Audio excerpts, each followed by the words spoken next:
The next topic of discussion is Google hacking. Now, Google hacking can help us narrow our internet searches down to a manageable number. It can also go after very specific terms and dig those out from thousands of websites.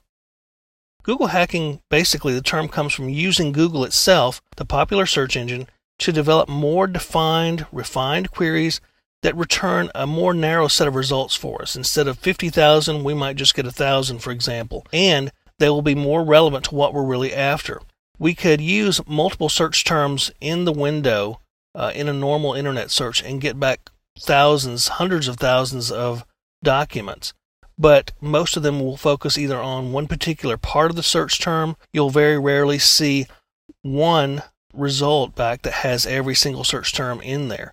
You might see a couple here and there, but it usually won't be what you're looking for. So we actually use Google's search language, if you will, keywords that are there, operators and so forth, to get more specific information out of Google. Now, it really isn't focused specifically on hacking. It just came into being because hackers really were the ones who really first understood how to use Google search keywords and search operators to drag out specific information. You can use these search operators in your daily normal internet searches and be just fine. It really is not hacking focused. It's just that we typically see Google hacking associated with hackers because they're the ones who are really using it.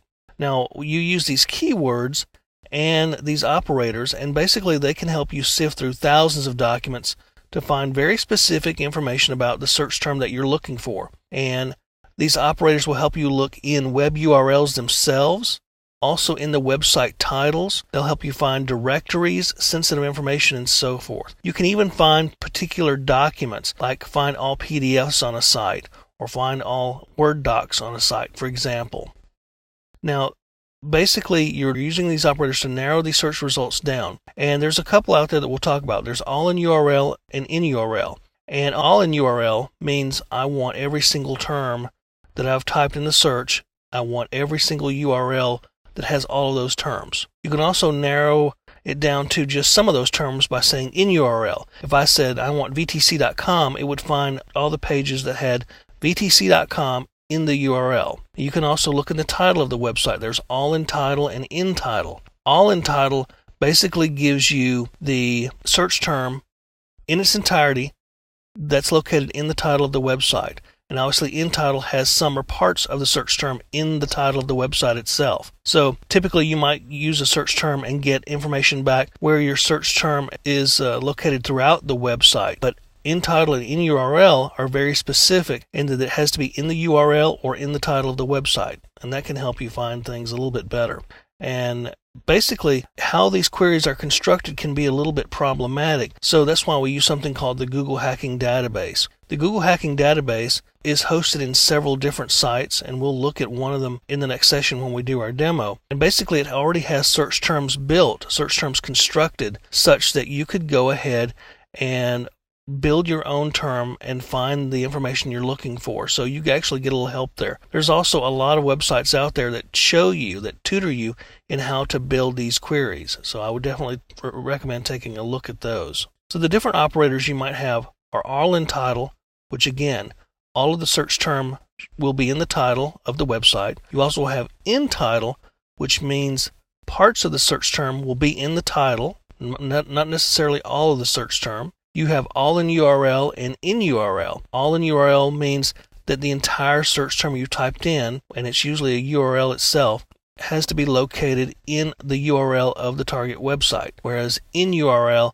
means parts of the search term can be in there. You also have info, which tells Google to bring back the information about the search term, and it lists you in a condensed form the information it can find. You also have related, and related will tell Google to find websites related to your search term. Then you have link, and link will tell you the list of websites that actually link to the search term. So let's go ahead and look at Google hacking a little bit. We'll do this in this session and the next session.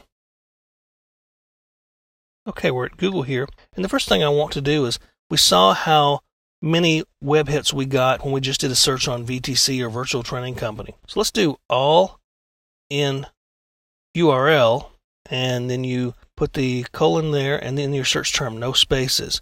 And let's say VTC.com. And this gives us all the sites where the term VTC.com completely is in the URL to the website. So anything you get back should have VTC.com in the actual URL. And this includes the LinkedIn site. It includes any other sites like here. This website is reviewing VTC.com, so it has the entire VTC.com URL as part of its URL. And if we did a search on just in URL using that term, we would find the various parts of it in there, and that might give you a much broader search. All in URL tends to narrow it down. Obviously, we saw how we had over 77 million results a while ago when we did just a search on VTC.com, but now we've narrowed it down to 187,000. So this gives you a little bit more of a narrow search. In our next session, we'll cover some of the other operators that we find and use with Google hacking.